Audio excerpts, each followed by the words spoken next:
You can listen to The Professional Left wherever you get your podcasts, on Netroots Radio, or at our website, proleftpod.com, where you can also contribute to this podcast. There is a PayPal button at our website, or you can mail us a letter and or contribution at P.O. Box 9133, Springfield, Illinois, 62791. This is the podcast for the week of October 18th, 2024. It's not safe for work. Recorded live from the Cornfield Resistance, where fall has arrived and everyone is busting out their flannels, including this guy. It's the Professional Left with Driftglass and Blue Gal.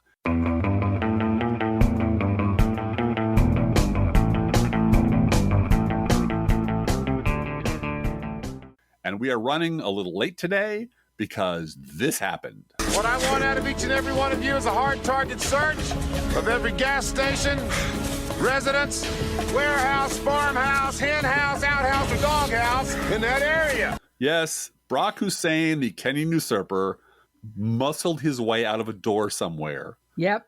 And was living outdoors for a while. Not sure how long. Maybe most of the day, I would say. We hadn't seen him at breakfast. That's not unusual. That's, he occasionally is diffident about that. And he sleeps in odd places, and we checked all those places. And before we podcast, my wife said, "Have you seen Brock today?" And I said, "No, I'm sure he's fine," because that's what you say just before the serial killer kills everybody. Yeah. And no, he's fine. I'm sure he's fine. I hardly ever go upstairs, but I went upstairs, looked around. The two bedrooms upstairs are closed off, and nowhere in sight. And that's where he goes to, so that the other cats don't bother him during his nap. He's our oldest cat. Yeah. And kind of a lumberer. He's a big and likes to sleep alone and undisturbed. So we're used to him not being around during the day. But then he's also nocturnal, so we're just used to this. But then I opened the doors upstairs, which were closed, because who knows? Maybe he walked through the door, which is impossible. But it's impossible that he could have just walked through a door that was closed out to the outdoors, which he did. Which he did at some point. The I know when it happened too. Mm-hmm. I know when it happened, when that door banged last night, and we didn't know what the sound was. I bet you're right. Oh my gosh! So that was during Lawrence. Yeah, he thumped. He's been out somehow. all night. Oh my gosh! Yeah. I think you're right, because there was a mysterious banging on the door. Yeah, and I leapt up with my flashlight and my bad attitude and my I won't tell you what else I was carrying, and checked the front door. Nobody there. Like, oh God, nobody's here. What was that? Maybe nope. Maybe the house is settling. Nope, it was something else. But he, at some point, he's a big boy. He is big. He's 16 pounds at least. Yeah. And he's muscle. Yeah. And when we go outside, he does not like that. He paws at the screen and goes at the glass. And so I'm guessing he just muscled his way out. At some point when I was checking the mail, or I was running errands all day yesterday, in and out, he just slipped out, which he does. But usually he runs under the car. Right. And then realizes, holy crap, I'm outside. Then, please, mommy, come rescue me. And he looks at like, what? It's all real. Oh my God, it's all real, and it's too real. And then he asks to come back in, but not today. No. And so he wasn't in the. You went down to the basement to look for him, which is another hangout, especially if it's kind of warm in the house. Yeah. And I thought, Driftglass is going to come back upstairs right before we're getting ready to podcast and tell me Barack Hussein, the Kenyan usurper, has had a heart attack and died peacefully in the basement. Right. And we're all going to have a sad podcast. Right. And you said, he's not down there. And I went, oh, no. So I walked down the length of our driveway toward our garage. Because usually if he's gotten out, and I thought maybe he'd gotten out in the past 10 minutes. What happens is he's down at the end of the driveway meowing for someone to please rescue him and get him back in the house. He was lying on that end of the driveway in the sun. Just basking in the sun. Basking in the sun, looked at me, thought about it. I said, why didn't you come on out here? And he did. And then he was mad because I picked him up and he was wiggling. He didn't. No, I'm an outdoor cat now. I'm an outdoor cat now. No.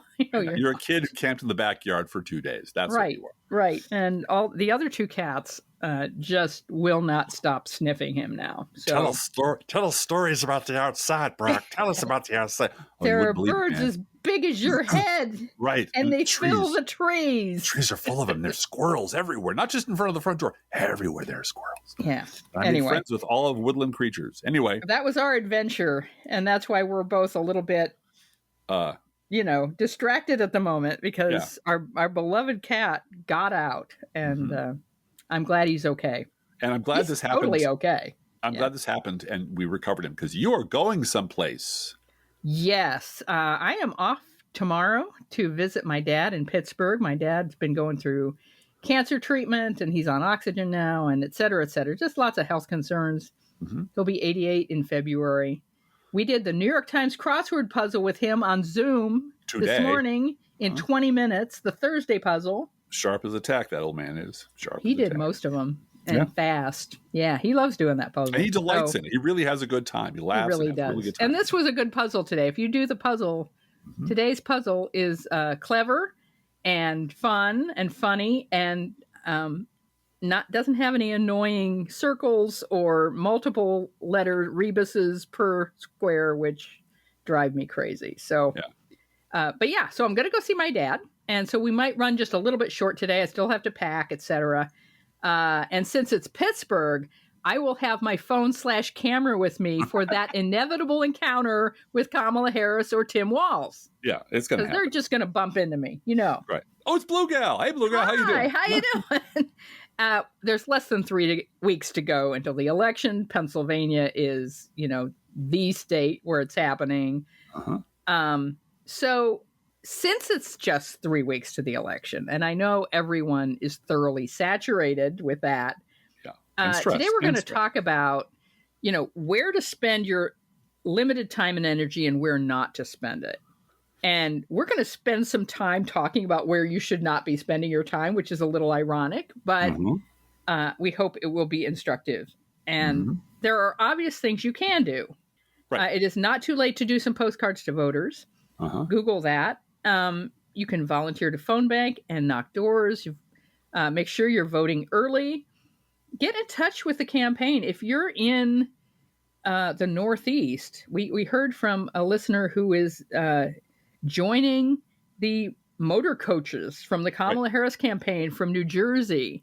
Hey, driving into Pennsylvania. Let's be clear. It's a caravan, Blue Gal. It's a caravan. It is. But the volunteers being bussed in to do canvassing from all over the area. Well, and even if you're in the Midwest, I got a text today, like an hour ago, from the Harris campaign asking me to join them at any of their trainings that teach you how to talk to your relatives and friends about Kamala Harris. Wow. And I might go. I might. Well, it's humans all the way down. That's the thing. And they are very organized. They are not going to put you on a bus to Pennsylvania and then strand you there. No. No. But it's every vote in every state. They're going all the way for every vote everywhere. And there are down ticket races where it's very important that people who might vote for Harris might also vote for Bob Casey. Right. In Pennsylvania or Sherrod Brown in Ohio. Oh, especially in the Midwest where, there's a lot of people down ballot, like Nikki Baczynski's opponent, who are like, okay, I'm not going to vote for the crazy dude, but I want my Republican congressman back. That sort of thing. Yeah. I am tempted to be the smart ass in the back of the room who says, well, my parents and friends are all in on Cornell West. How do I talk to them? And you mean at the Kamala Harris training, you're going to ask, what do I do about the Cornell West threat within my own family? I got Steiniacs coming out the ass. So what am I supposed to do about those guys? Oh, no, you're lost. Forget it. You're excused from class. Dead loss. Well, all right. So, again, driving other people to the polls. Check with your family and friends and see if they need a ride. Yeah.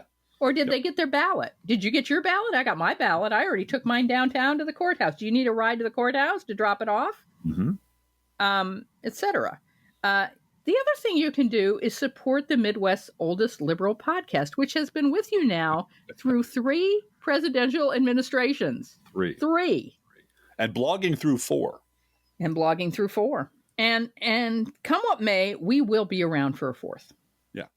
Whatever happens. Whatever happens. We're going to burn all those bridges when we come to them. We want Kamala Harris to win, and that's where we're going to keep our brains. But we'll be there. And if you're listening to this podcast, you're either one of our new MAGA followers who are hate listening to us, which boosts our stats and makes the algorithm happy. So thank you so much for joining us. Or you're with us on Team Harris and you already know the right thing to do and you're already doing it. And we thank you for listening and we thank you for supporting this show so that I don't have to go get a job as a receptionist at a hospital someplace, turning away patients because they don't have the right insurance. So thank you for that. Thank you for supporting our show. So let's talk for a minute about what not to do. Stuff that right now is just a waste. There's no point. Specifically, wasting your valuable time trying to persuade someone who is unpersuadable. And I really feel for the people who have family members who you have not been able to talk to about anything because they're so far down the Q rabbit hole or the Trump rabbit hole or the Fox rabbit hole or all three. Trying to lead someone into the light who likes it in the dark and can only function in the dark is a tragedy. It is. I'm so sorry.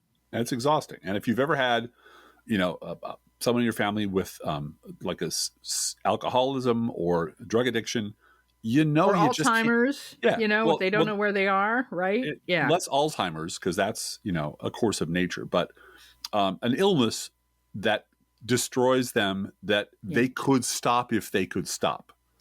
But you can't talk them out of it. You can't talk someone out of Alzheimer's. You can't talk someone out of alcoholism. That's true. That they just need to hit whatever bottom they're going to hit, or they keep falling and falling, and there's no bottom to it.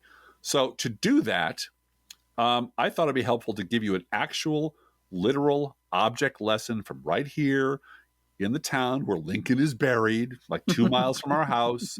The Republican president, Abraham Lincoln, is spinning in his grave right now, 2 miles from here. This is from a typical local Trump supporter who is very, very much likes to share their thoughts on social media. So this was posted today. And I'm going to interrupt you for 1 minute to say, when you put this in here at first, I was like, why are we doing this? Why are we sharing some Trumper's Facebook page post? Yes. But there is a point to this. Yes. And when we come to it, you'll go, oh, like I did. So bear with us. This is not a rambly Trump story that goes nowhere. No, The next few minutes is going to sound like a rambly Trump story because it's a Trump supporter right here. And this is fairly typical. This is not unusual at all. This is this is the sort of person you should not waste your time trying to talk to or persuade. Now, I'm going to read the entire thing. It's a couple of paragraphs long, but here we go. Quote, "Also, you think Obamacare was for the people? His wife started a company and made thousands and thousands and thousands of dollars on processing all those claims. Also, they fined people, the poor and the middle-class people who could not afford the insurance, and we're not eligible for Medicaid. If they don't have insurance, they took it right out of their tax money every year. And when they filed income tax, which held up their returns. If they didn't have Obamacare," this is, by the way, riddled with misspellings, and it's one long sentence. The whole thing is just one long sentence. "People, you really need to do some research." God damn. They all say that, don't they? God damn it. "You need to do some research on the people you're supporting, and all of your other Democrat people need to understand who they're voting for. I will take President Trump and some of his off-the-cuff comments any day compared to the communist, murdering, controlling, lying actors that are called Democrats.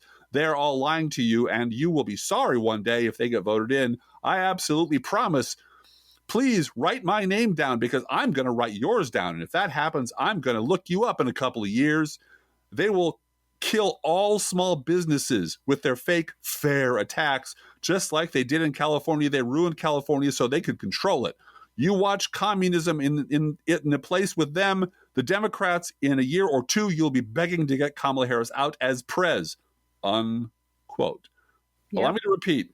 That gibberish was one long, pretty much one run-on sentence, just like Donald Trump talks.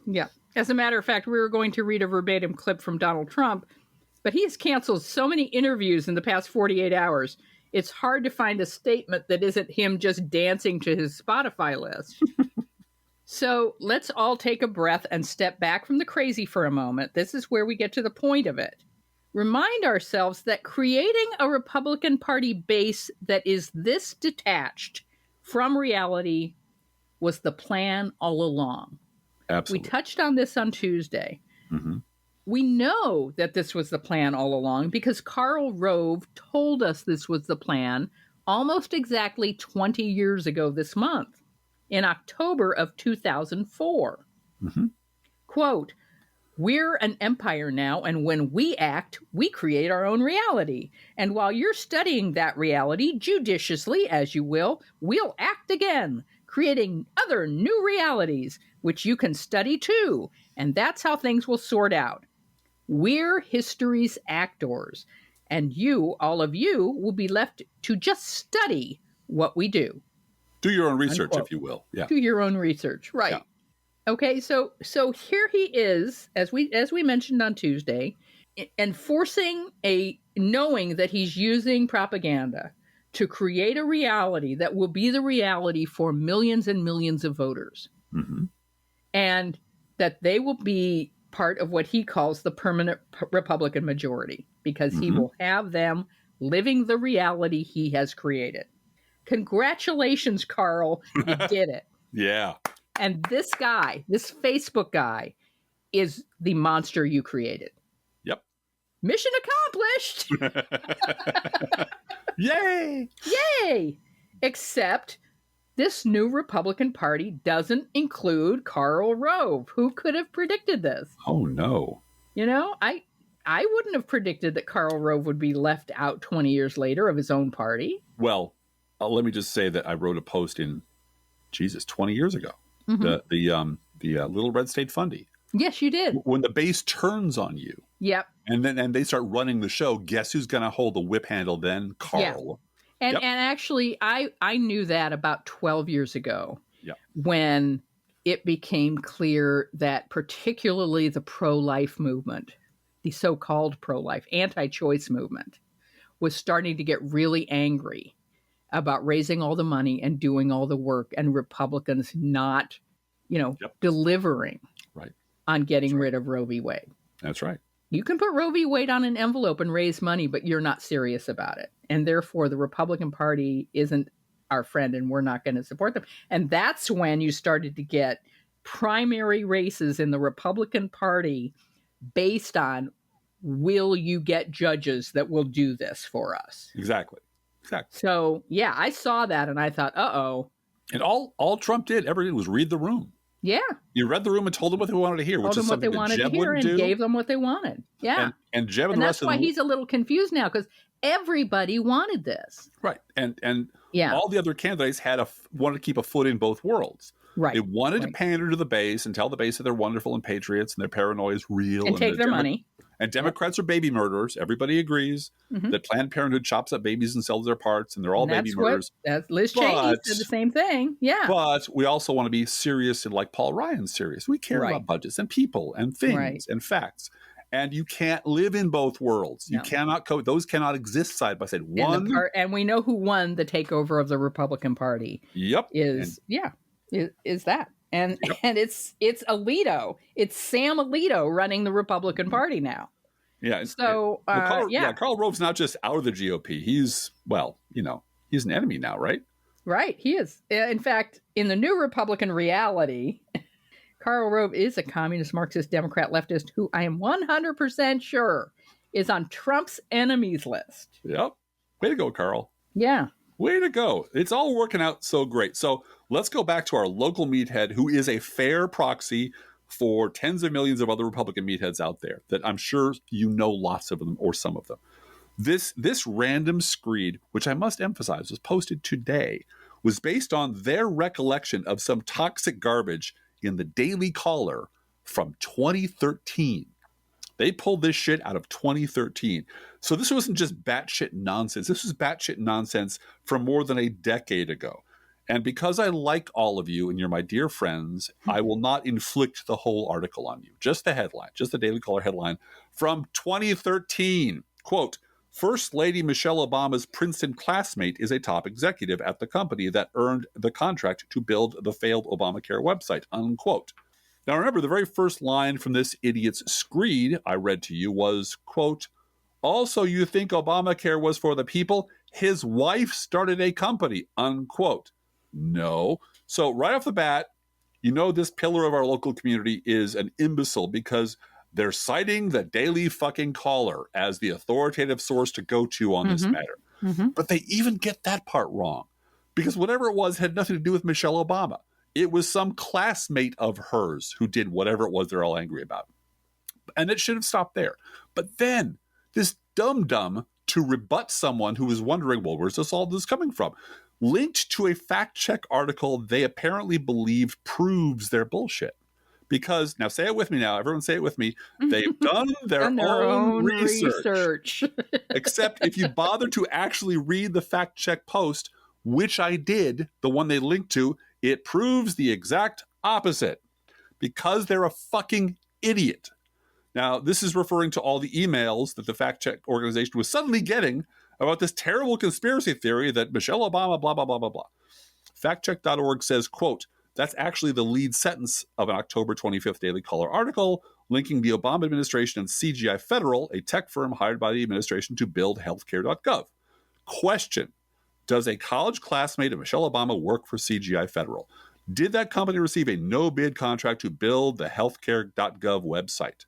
Answer, Tony Towns Whitley, a senior vice president at CGI, and Michelle Obama graduated from Princeton in 1985. However, company and government officials say the contract was awarded through a competitive bidding process. Also, in 2018 and 2012, the Obama campaign disclosed individuals who raised more than $50,000 for their campaign. None of the executive officers and senior leaders currently listed on CGI's U.S. management team or CGI's Federal's management team pages are listed as major bundlers for Obama 2008 or 2012. There is no evidence of Towns Whitley's connection to the First Lady or CGI's campaign contributions had anything to do with the contract being awarded to CGI Federal, as the viral emails suggest. We also found no evidence that CGI executives were big bundlers for Obama. Unquote. I know a lot of people who graduated from the same college the same year I did who I never spoke to and have no idea what they do. Me too. And a lot of them are writers or writing something. But it's this. But this is the thing. This is pulling shit from 2013. Right. But they thought this was no fair remembering stuff. This is no fair misremembering stuff from the Daily Caller. And that's kind of the point. Yeah. And so, this is why we're talking about this, because in these precious last few weeks before the election, what are we to do about these millions of our full-grown adult fellow citizens in the United States of America who are like this? And I want to touch upon, I know we're going to talk a little bit about Kamala Harris and her interview. But when Bret Baier said, so what do you do about Trump voters? Do you think they're stupid? Do you think they're misguided, misled? And she got very, in his face about it. I would never say that about the American people. You know who thinks Trump voters are stupid? Bret Baier does. Yes. And nobody thinks Trump voters are stupider than the entire staff of Fox News. Fox News and the entire Republican elite. They know that they're stupid. They can rely on their paranoia and stupidity. They bank on it. That's the new reality. That's the reality they built. And they have contempt for their voters. They hate their voters. They laugh at their voters, but they don't do it in public because they're chumps, and they're an eternal supply of money and votes. And it's really all they are. They were willing to pay over $700 million to keep that a secret. Yep. Because if those tapes came out about Dominion, you would hear actual Fox News employees talking like they did in that movie, talking about, the average Fox News viewer is, hates immigrants and wants to be titillated. Right. That's it. And so we just do that. Yeah, and don't worry, if you don't have a source, screw it. Just say some people say. Some people say. And that's totally good enough. Yeah. Really? Yes, it is. Yeah. So, the contempt that they have for their own audience is on display in those tapes. And so what do we do? When Kamala Harris said, the American people, I would never talk that way, but Trump does. Trump talks about an aspect of the American people, a subset of the American people, as enemies that he's going to sick the U.S. military on. That's us, Blue Gal. That's you and me. That's us. Well, and I looked at you and said, yeah, Kamala Harris would never say that about the American people. That's our job. That's our job. And that's why we say, this is our job. This is our job. Yeah. And so is there anything we can do, Driftglass? No, I don't think there is. They are too far gone to be saved. They are reprogrammable. There was someone on Twitter X today talking about inflation is at 40%. Yeah. Sure. You're not going to save either. That's a Russian bot, or that really is one of my fellow American citizens who way too far gone. Yeah. But someone pointed out to him, it'll be okay because the day after Trump is inaugurated, the economy will be perfect. Right. Well, that's why the stock market's up at 43,000 because yes, it's anticipating Trump. Right. It's just foreplay. It's just all that foreplay. And I said, and Fox News as well. That's how I replied. I said, the day after the Trump inauguration, Fox great. News will have sunshine and roses, right? Yeah, everything's great. Everything's great. And it's going to be great forever. Mm-hmm. Yes, right. So too far gone. And I think the thing is, too, when you go on Facebook and type this stuff out, you're doing that because you like to do it. They like being like this. Yeah. And nothing on heaven or earth is going to stop them from believing it and repeating it and displaying it. No power in the verse can stop me. At the very last episode, I'm not going to spoil the whole thing for you, Breaking Bad, was, Walter White's excuse was doing it for the family. I'm doing it for the family. And the last episode, he shows up dying and says, and his wife is like, if you say I did it for the family one more time. He goes, no, I did it for me. I liked it. Yeah. I was good at it. And it made me feel alive.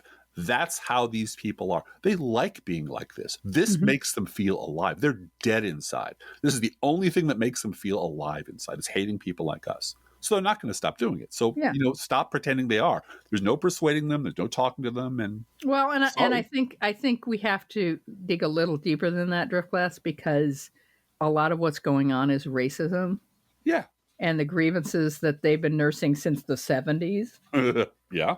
And they're defined by their hate, self-defined by their hate, where you and I will pull up facts and figures from the past.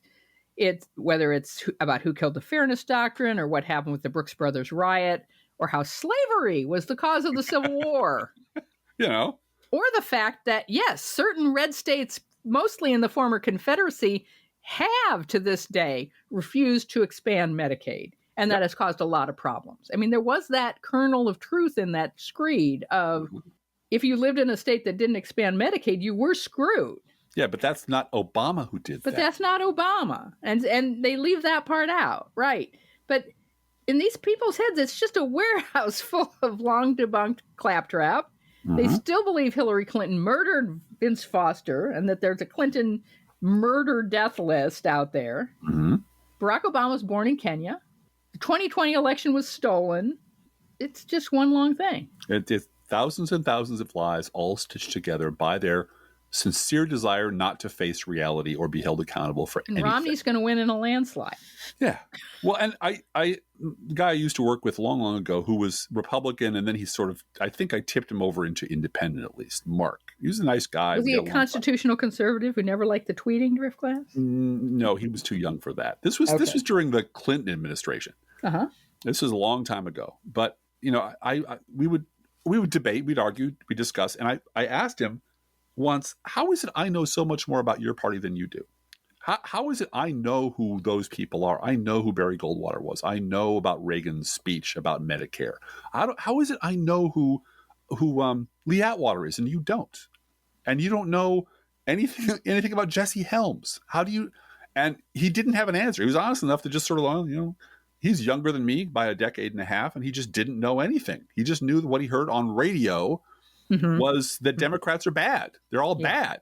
And that's really all he knew. And I hope to hell he has, clung to my teachings, Padawan, and is now living the life of at least an independent, undecided voter. Maybe he's a Democrat. I don't know. But I can tell you from direct personal experience, from literally hundreds of hours spent trying to lure some of these people out from the pit of madness that they're in, that if, in this case, you had pointed out that the very article they're leaning on to prove their point proves the opposite of what they're claiming, first thing they do is scream liar at the top of their lungs, or all caps, exclamation point, liar, liar, liar, liar, liar. And in a few hours, that post would vanish. They delete it. like Matthew Dowd's entire Twitter archives. Yep. It would be gone like a fart in a firestorm. But you know what wouldn't it vanish? Their stupid beliefs wouldn't vanish with it. They would retain their stupid beliefs. And if you debunk this lie or their last 10 lies to the point where they actually have to erase what they wrote, it wouldn't matter, because by next week, there'll be 10 different lies that they were supplied by Fox News, or they pull out of their ass from 15 years ago. Rush Limbaugh. Rush Limbaugh, yeah. They're just never going to change. And, to be honest, like the Matrix, when Trump rambles and rants and shits his pants, which actually rhymes, so you can use that if you'd like, I don't even really see Trump anymore.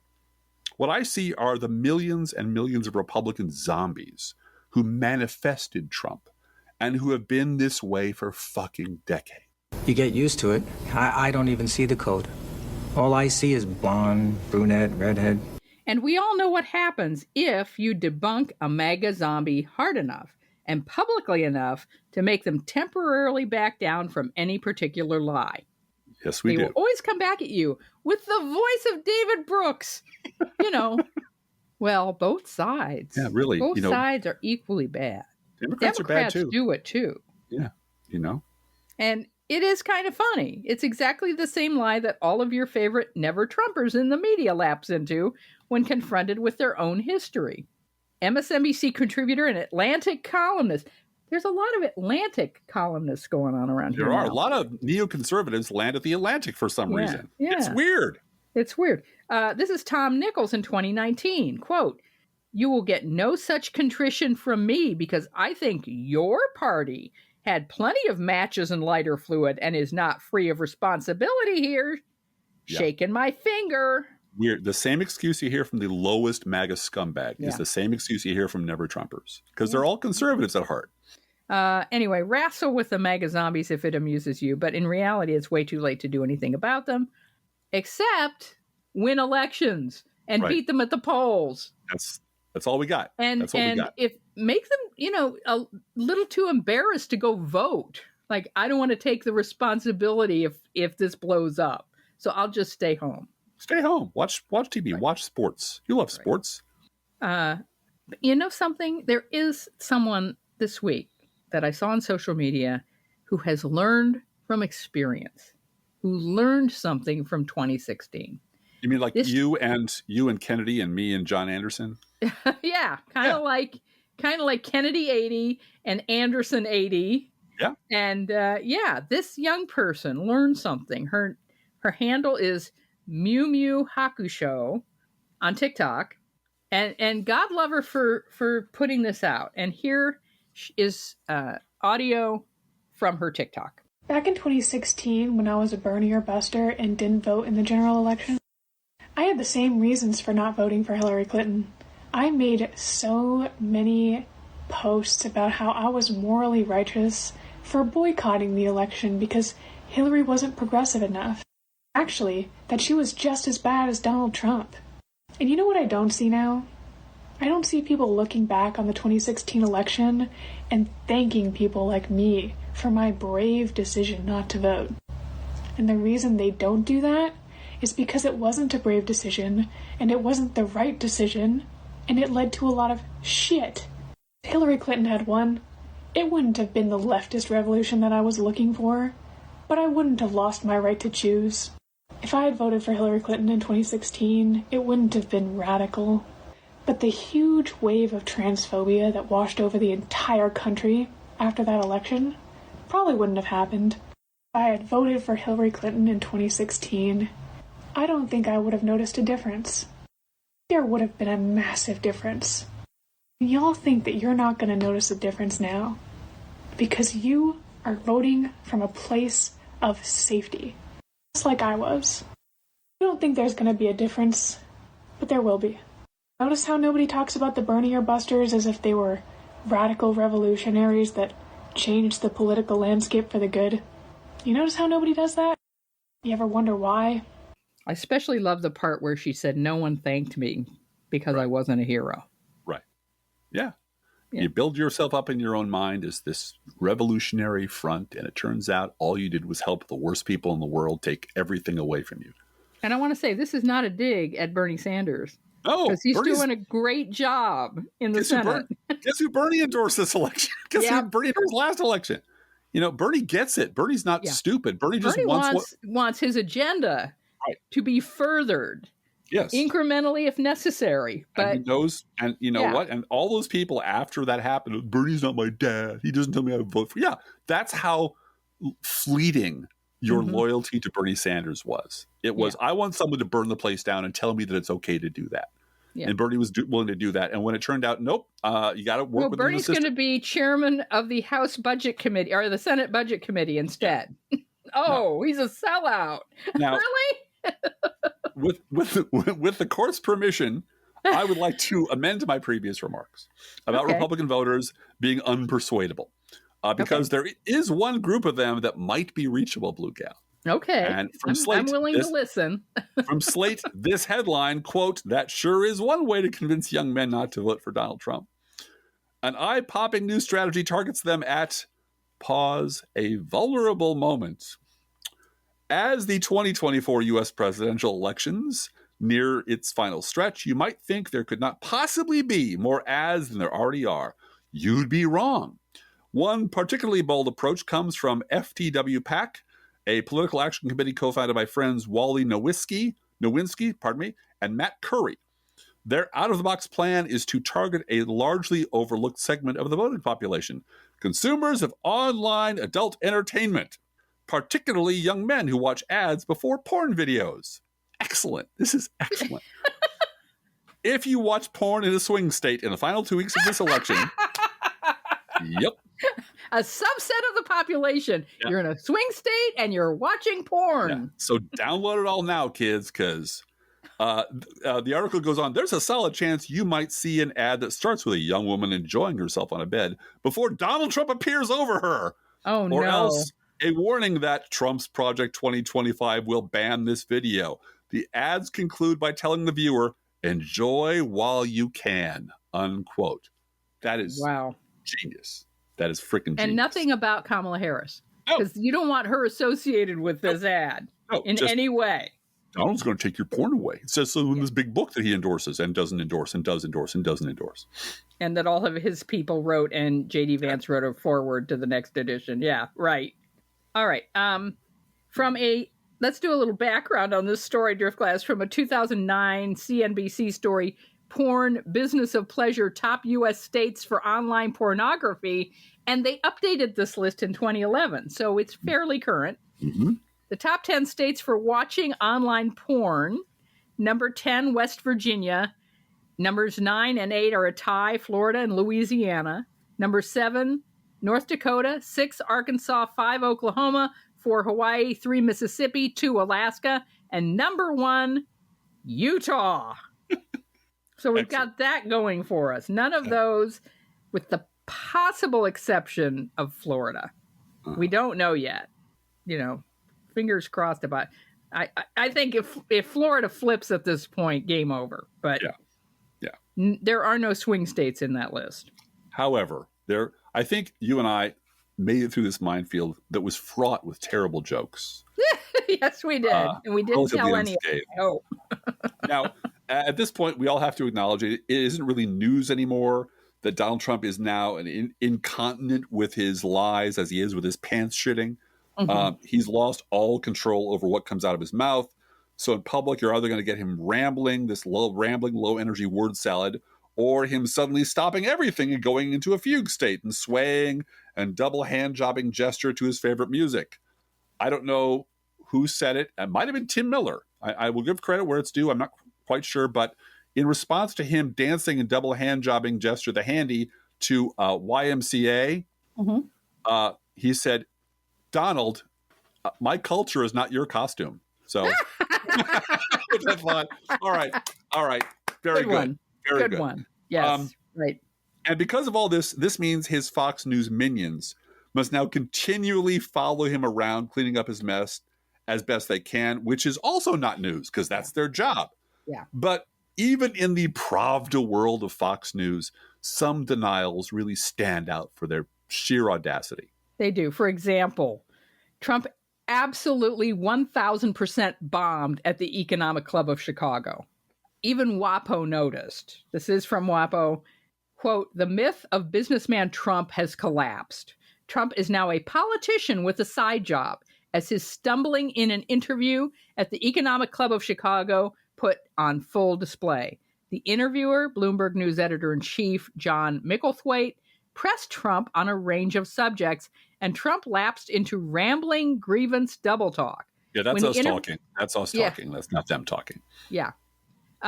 When the interviewer pressed him about the subject of age, this is what happened. Quote, you've just said it. You don't do old, Micklethwaite began. He was referring to Trump's assertion that when it comes to Supreme Court justices, only stupid people put old people on the bench because they're there for 2 years or 3 years. You own and run businesses, Micklethwaite continued. Would you appoint a CEO who was 78 who didn't give you a medical? Yeah, I would. Trump jumped in. Depends. People like Biden, who's in bad shape, I wouldn't appoint him. He's 81 or 82. Trump went on to say that some of the smartest people I know are older. He used the example of Bernie Marcus, the founder of Home Depot and a political ally of the former president. He's just as sharp mentally. He's just as sharp as he ever was, Trump said, and he's 95. But of course, he's also not the CEO of Home Depot anymore. That's Edward Decker, who's 61, my age. Yeah. Unquote. Oops. Now, here is how Fox News' Sean Hannity summarized Trump's performance. And I want you to listen to this, keeping in mind what we said about Fox News' opinion of their audience. Right.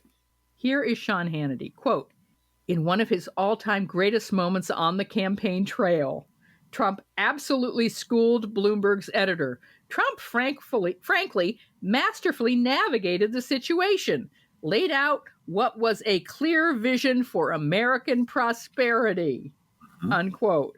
Somewhere in North Korea, a news anchor is yelling, come on. Yeah, come on, wincing.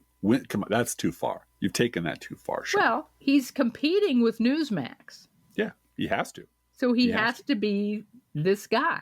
Because crazy local Trumper will change the channel. Now has an option to change the channel. Yeah. If I don't hear you telling me everything I want to hear about the communist Marxist murderers, I'm going to Newsmax. And that Trump is the greatest, most amazing human being I have ever known in my entire life. Yeah. And we heard.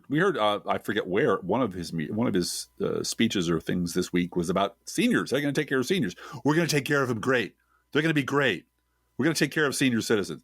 Now, Kamala Harris spent the week detailing over and over again a very specific plan she has for housing, for economic development, and which community it helps. We listened to her, very impressed that she could pivot with the same set of policies to talk about the African-American community, black men specifically, or senior citizens who are living on a fixed income, et cetera. She's very good at this. Or need home health care. Yes. I mean, that's the huge one. She's really good at this. All Trump could do is, it'll be great. We're going to take care of the olders, the seniors. We're taking care of them. And because that's all he can do anymore. Now, this was Trump answering a question about climate change at a town hall, a friendly town hall. These people wanted to vote for him, but get kind of ooh-gooey. The question was, given the amount of mounting evidence of climate change, do you still believe it's a hoax? This is Trump's answer. I get awards, environmental awards, for the way I build it for the water, the way I use the water, the sand, the mixing of the sand and the water. I mean, many different, but I've had many awards over the years for environmental, the way I've built, because about building, that's what you do. It's very important to me. The real global warming that we have to worry about is nuclear. The water is coming up 1/8 of an inch over 300 years. The ocean is going to rise, and nobody's going to know if that's true or not. Nobody knows if that's true or not, but they're worried about the ocean rising 1/8 of an inch or 1/4 of an inch over 300 years. That's Donald Trump's answer to a simple yes or no question. Do you believe climate change is a hoax or not? Because he's a rambling lunatic. And if you vote for him, that's because you want a rambling lunatic with their finger on the nuclear button. You are tired of your species and you want your species to be over. We're not. We think we still have a shot at being a pretty good species. This week, Trump claimed he was, quote, the father of IVF. I want to meet IVF and talk to her or him about their dad, unquote. He loves her more than he loves Eric, I can tell you that. Yeah. Or any of his other kids that he can't name and won't talk about. Yeah. And a Glenn Beck show. Remember Glenn Beck? Remember that 5-minute period? Glenn Beck was hero of the revolution. He was for about 3 weeks, and then he wasn't anymore. And somebody, some disreputable hippie blogger said, "I fucking told you so. Yeah. You can't trust never." Oh, come on. Glenn Beck he's no. Oh, I guess he didn't change. He's thinking of his children, so of course he's come around. Sure. Yeah, no. And on Glenn Beck's show, he still has a show, believe it or not, which I'm sure crazy local Trumper listens to. Trump claimed that a shadow government is running the country instead of President Biden. A shadow government. Quote, I think it's a committee of people, and they might not even know who the committee is. They might even not know themselves. Does that make sense? It's a group of people that are in different levels of DC, unquote. So, I mean, like heads of organizations and agencies within the federal government? It's a shadow Is that what he's talking about? That's the shadow government? You and I could be the shadow government. We wouldn't know it because we don't know ourselves that we're part of the shadow government. It does. I want that federal pension, though, Driftglass. Oh, yeah. There are certain downsides to being a secret government. Yeah. I mean, I never saw a paycheck. Sorry. Now, it is a full-time job keeping MAGA morons herded away from this stuff and preventing them from brushing up against what Trump is actually saying in public every day. That's Fox News' job, to keep them fenced off. And once again, all they ever had to do was change the channel. All they ever had to do was not listen to liars who lie to them and take their money and treat them like shit. Now, on the other end of the spectrum, we had Kamala Harris being interviewed on Fox News by Bret Baier. Mm-hmm. Let's talk about that a little bit, Blue Gal, because that was the inverse of everything we just talked about. And as I said on Tuesday, if a certain segment of voters never see a minute of that interview, they may catch on social media that she did it. Yeah. And that shows she's got balls. Yeah. It shows that she's not afraid. Yeah. Whereas Trump cancels NBC, he's not going to the NRA convention. What the hell? Someone might ask him a question about the environmentals. Who knows? He's afraid of that. I mean, his campaign staff, such as it is saying, we just got to hold on for 3 more weeks. And so we're not going to show him to anybody for 3 weeks. And because the video of this is so much more awesome than just the audio, we're not going to play for you the Dave Bautista ad. Oh, yeah. You need to go see that. It's going to be at Open Thread tonight at Crooks and Liars. Okay, so tomorrow morning at Crooks and Liars, you can go check this out. It's part of Jimmy Kimmel's show last night. So excellent fake ad starring Dave Bautista. Yeah. And he's basically calling Trump a pussy. Yeah, not even basically. Calling him grandpa, calling him a pussy, and listing many of the things that Trump's afraid of, including sharks and the wind, drinking water, and Meryl Streep. But that's the thing. Kamala Harris did go into and what was essentially I've described somewhere as a Trump field office at Fox News, and sat down and said, "Ask me what you're going to ask me. Go ahead, fire away." And she, Bret Baier was obnoxious. Mm-hmm. He acted like the boyfriend that women dump after 5 dates because he won't shut up and he keeps interrupting. Mm-hmm. And all I can say is, if you want a cure for that, have your wife be your sound editor. That's right. And whatever. I have no idea. Whatever she wants me to have said is what I will have said.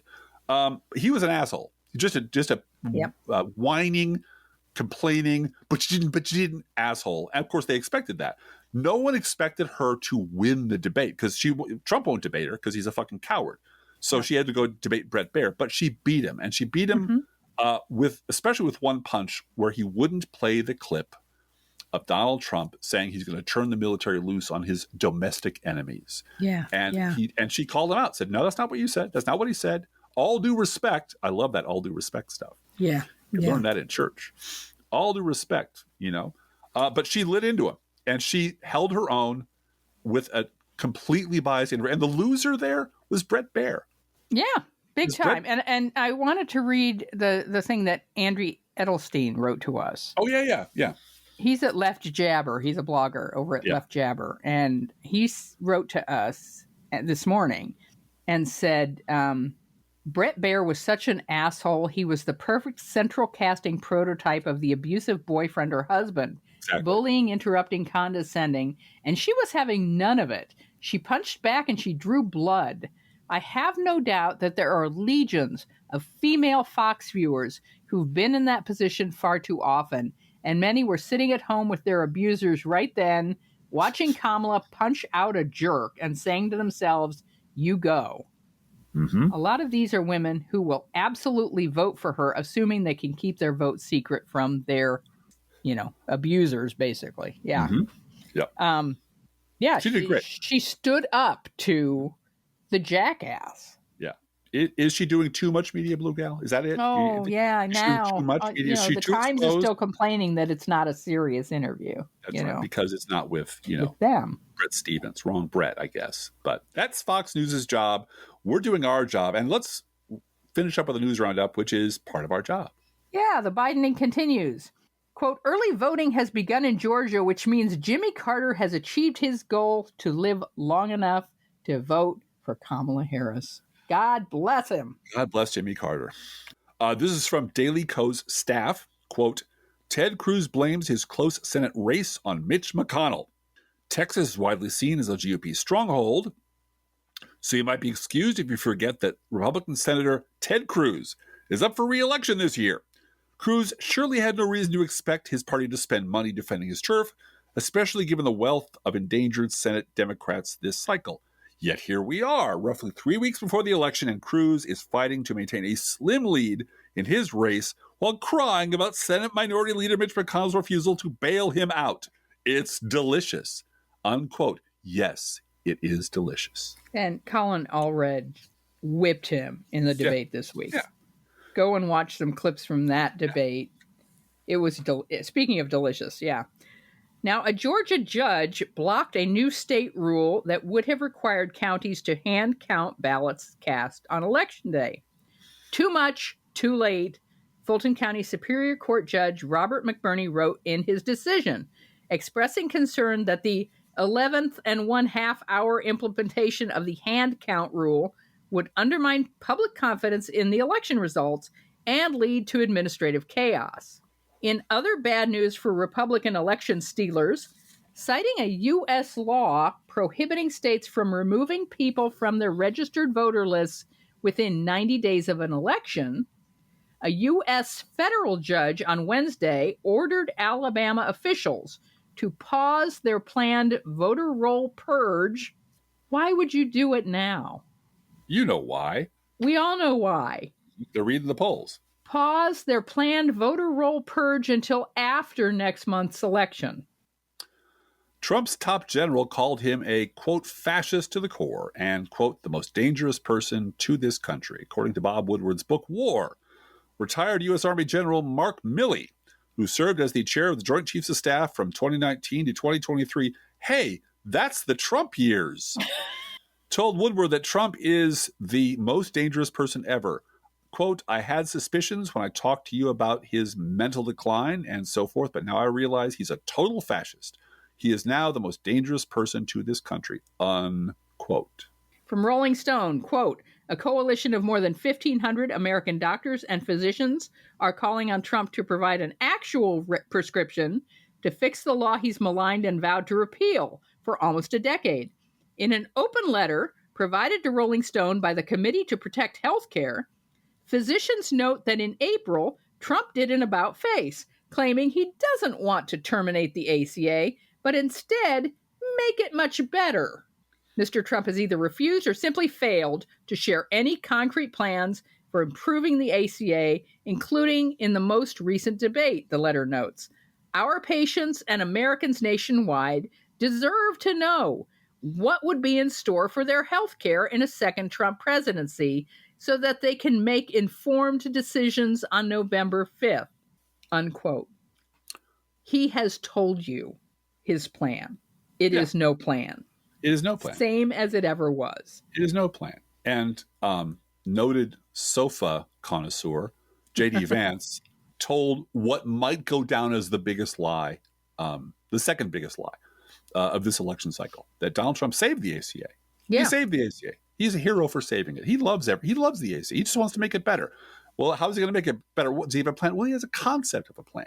Yeah. After 9 years, he has a concept of a plan. Again, if you're voting for this person, don't ever speak to me again. Yeah. Finally, there's an article at The Intercept about an incident involving a police dog detecting abortion pills at a post office in Mississippi, and how that will be the reality everywhere if Trump gets reelected. Because this election, above almost everything else except democracy itself and the rule of law, is about a woman's bodily autonomy, period. This is about the right you have to protect your own body from Trump's thugs telling you when and where and how you're going to give birth, whether you want to or not. Yep. Period. And that's so terrifying. That's a right you had before Trump was president, and it was taken away from you by Donald Trump and his judges.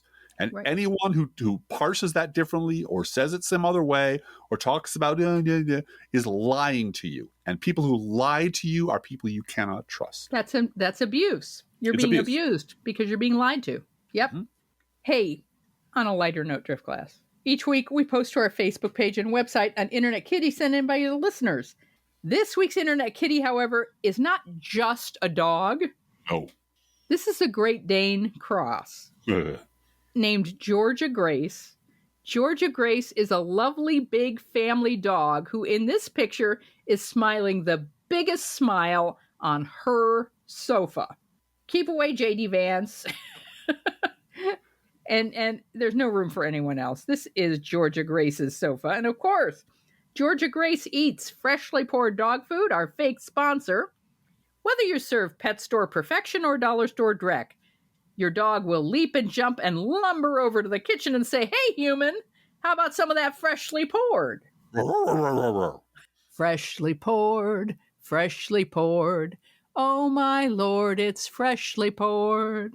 And you can visit Georgia Grace. Her smile will make you smile at our Facebook page or website, proleftpod.com. And you can send your Internet Kitty, dog, or other pet to us at our email address, proleftpodcast@gmail.com, where you can also write to both of us. Feel free to write us. We love hearing from you. Be aware that if you write to us at any of our addresses, we reserve the right to read your email or U.S. Postal Service. Go, Postal Unions! Letter on the air unless you say otherwise. Don't forget our gourmet coffee guidelines, which I almost did because I'm looking at my camera, seeing my beautiful wife, and just going, boy, I'm a genius for marrying this woman. An absolute freaking genius. Meanwhile, back to the podcast. If you can afford to buy an espresso-based beverage for yourself, God damn it, buy one for us. Sorry for cursing. This is a family show. This is not charity. This is our job. If you can spare $5 a month, please spare $5 a month at patreon.com/ProLeftPod. Please also, if you can, share our show on social media. And if you love this podcast, please get someone else to listen to. And thank you so very much for doing that. Hey, Driftglass, how are the Internet Kitties doing this week? Well, Blue Gal, while you're in Pittsburgh, the Internet Kitties would like you to get more details from Tim Walz about this Menards rebate deal. Let's think about living. Think about living. Let's think about loving. Think about loving. Let's think about the hooping and the hopping and the popping and the lovey-dovey. Let's forget about the wine and the crying, the shooting and the dying, and the fellow with a switchblade knife. Let's think about living. Let's think about life. The Professional Left podcast is recorded under a Creative Commons license. Copyright 2024-25, GGBG Productions.